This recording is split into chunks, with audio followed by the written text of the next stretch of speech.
Hi guys, I hope we're all doing great. Welcome to another video today. As you can tell, I'm dressed up for the occasion in a weird outfit, kinda-ish. And today I'm gonna do my October wrap-up because October, as you might probably already know, is one of my favorite months of the year. I love spooky season so much. And if you watched my October TBR, you know that I had some books on my radar to read in October.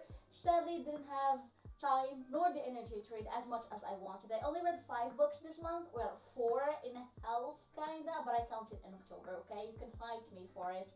But I'm really happy about what I read, and I'm gonna share that with you today. The first book I read was WLDER Girls by Rory Power. This book is so damn hyped. I've seen it everywhere since it came out last year on Bookstagram or on Booktube, and I'm not the type of person to go for horror or like mystery, so I was really hesitant, but the cover looks damn gorgeous and I had to purchase this book, and I read it and I give it 3 stars because this book is good but pretty much doesn't make sense. I like my mystery to give me like answers. I need to know why this weird stuff happening is happening. Like I don't have a problem with weird stuff. I have a problem with the explanation of the weird stuff that is happening. And sadly this book didn't deliver any explanation why this is happening or how. If you don't know what this book is about, so we're following this group of girls who go to this like school who is called, I don't know, Rexter School for Girls, literally, and it's in this Rexter Island.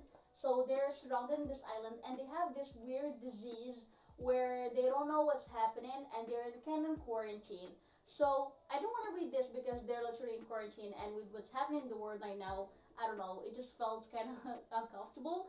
But it was fun to read. I really liked the characters, the character developments. Like the thing that made it a 3 stars is honestly just the characters, because the story didn't do much for me. If you like open endings and if you don't want that many answers, maybe you'd enjoy this a little more than me. But for me, I needed some answers, so I gave it 3 stars, and I don't regret giving it 3 stars. Okay, then I read The Midnight Library by Matt Haig. This is not a thriller, this is not a horror, but I had to read it, okay? It's the most anticipated book for me in 2020, and I had to read it the moment I got it. Look at the tabs, I got the hardcover because I wanted it. Okay, Matt Haig is one of my favorite writers of all time, if you didn't know. Last year, I read his books for the first time, and they were like top favorites, and I think this one is like 3 or 4 now on my favorites list of 2020.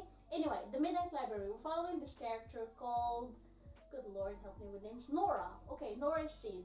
She's British and she has depression, and one day she will just decide to end her life. She can't take it any longer and she commits suicide.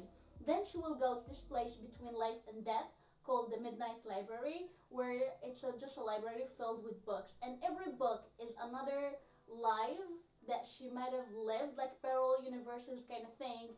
And in every life it's just a decision, like a decision she made differently, and it made that life, and she will have the opportunity to go visit the other lives. And I thought this book, 1, was damn well written, and 2, it really opened my eye about beautiful experience, because human beings in general, we have this thing when we're like, or me personally, I'm like, if I only made this decision, or I only made this thing different, maybe my life would be better now, especially with academic choices, etc., with people, with relationships, everything in life.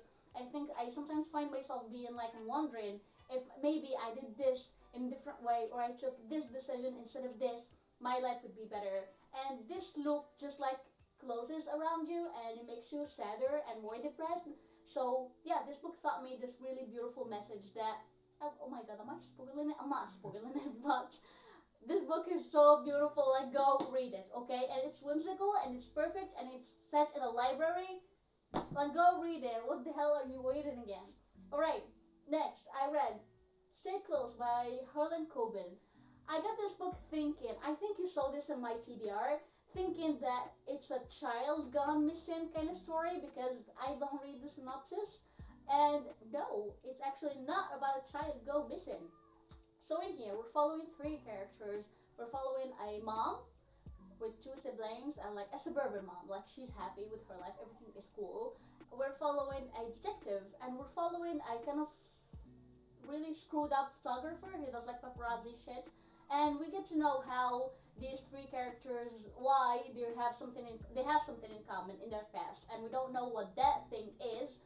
But going through the book, we began to understand why, like the relationship and the relation between these characters, their past, now, and there's people missing, and we don't know if they're killed or not. And I listened to this on Audible, and I was working the day I listened to this, and I was like on my position on my desk, and I was like reading and listening. And I'm like, no, when the plot twist came, because I didn't see that plot twist anywhere, and I was so shocked.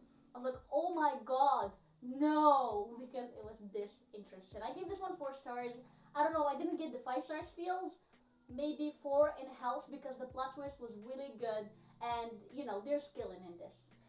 Love it.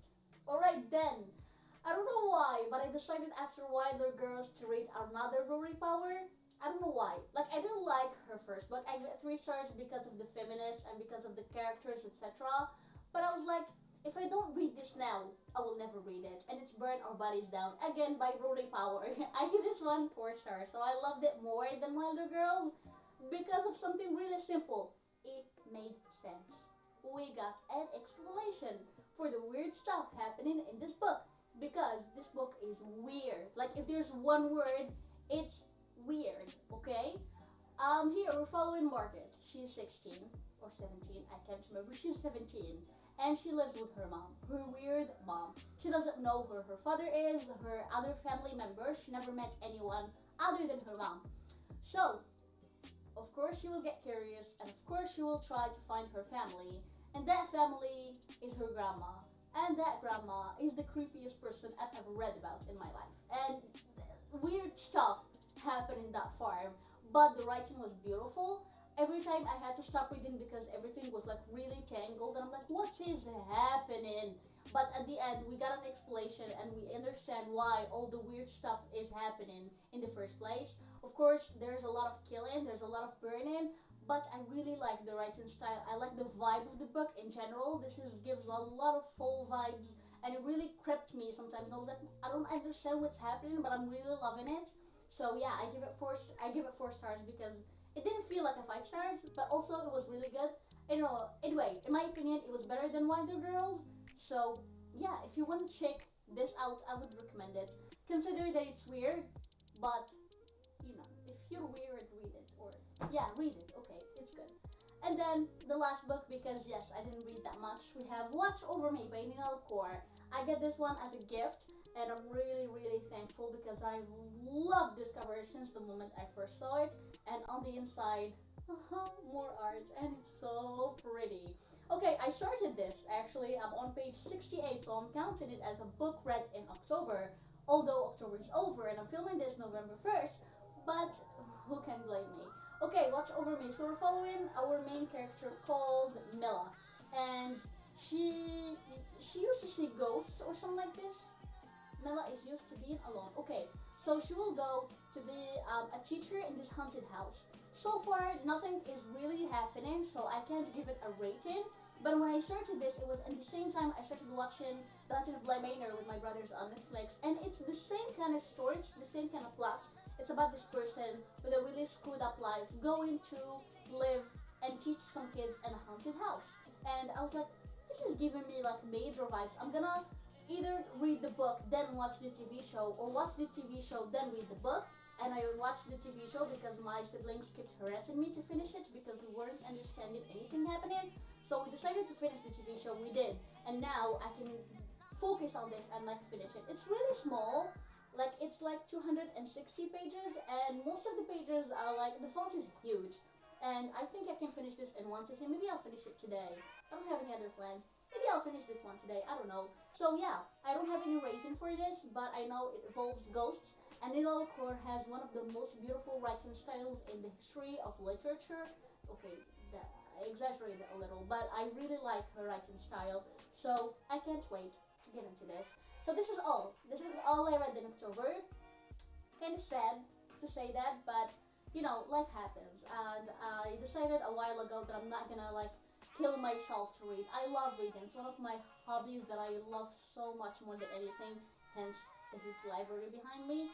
But I'm not gonna force myself to read a book or books that I don't want to. If I want to listen to music, I'm gonna. If I want to watch something, if I would just want to sleep, I will go sleep, to be honest. So yeah, I'm still doing so good in my yearly goal. So thumbs up for me. Anyway, that was it. I hope you enjoyed this little video. Of course, don't forget to subscribe, shoot some love to the channel, like the video, comment. I'm always here and I'm always responding, I hope. So much love for you guys, and I'll see you next time. Bye.